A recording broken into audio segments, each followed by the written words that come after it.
And if you look carefully at the platforms, you're seeing, thank God, in my view, Democrats acting like Democrats, or to borrow from Howard Dean, from the Democratic wing of the Democratic Party, people, both cases, talking about higher taxes on the wealthy, expanding paid family leave, paid sick leave, higher minimum wage across the board. And I thought Hillary's speech this week in Harlem about addressing the intersection of economic inequality and racial inequality was extraordinarily sharp and blunt and powerful. At the same time, we've got to appreciate what Bernie has done, because I've appreciated Bernie Sanders for decades.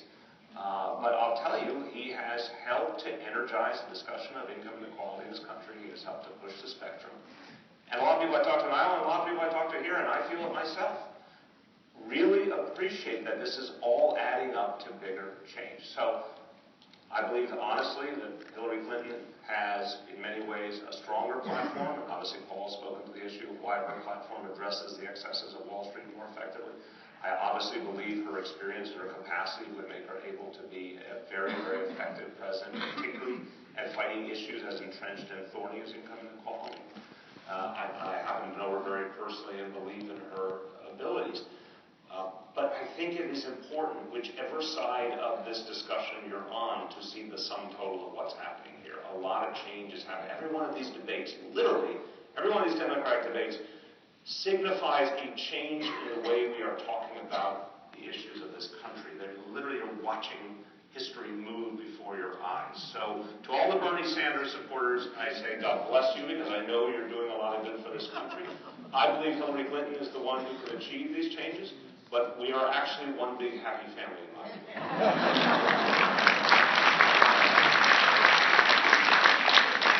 So, you know that New York Times rules say that I cannot do endorsements, and therefore you not only don't know which candidate I prefer in the Democratic primary, you don't know which party I prefer in the national.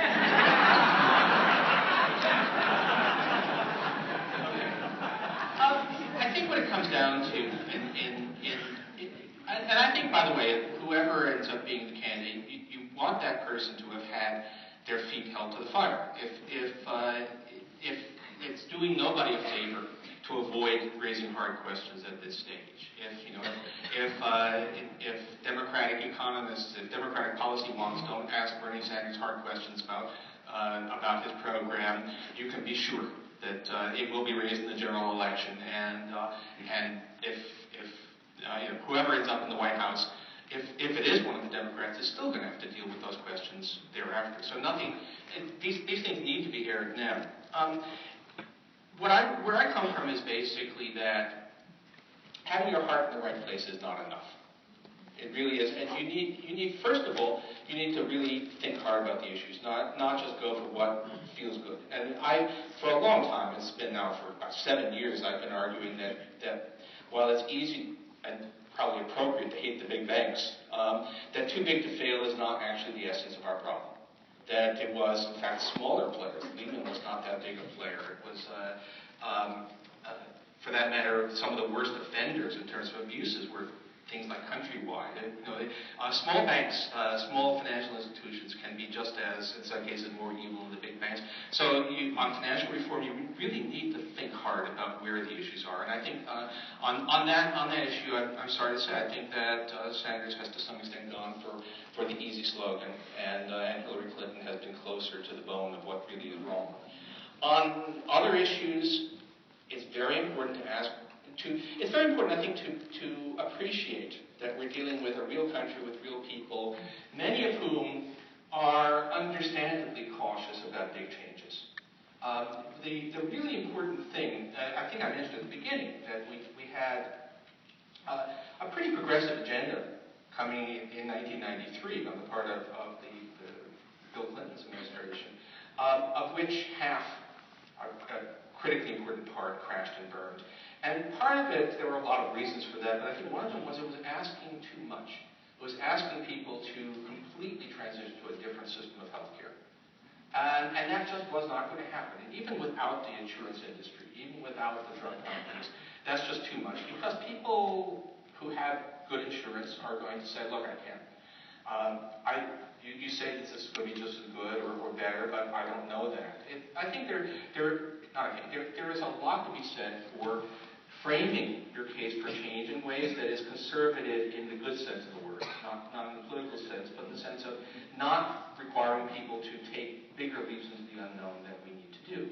And that, I think, is really the distinction here between that part of the program.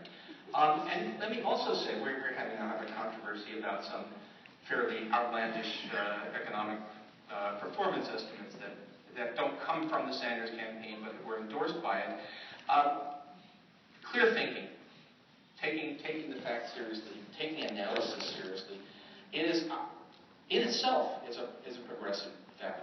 It's something that you need to stand up for. And if you reject that, if you say we're only concerned with what serves the cause, then I think you betrayed an important part of what you're supposed to be standing for. I rarely would differ with Paul. I have such immense respect for him. But I just want difference in terms of how change is made. You're implicitly right. I think your point about 1993 is very, very powerful. That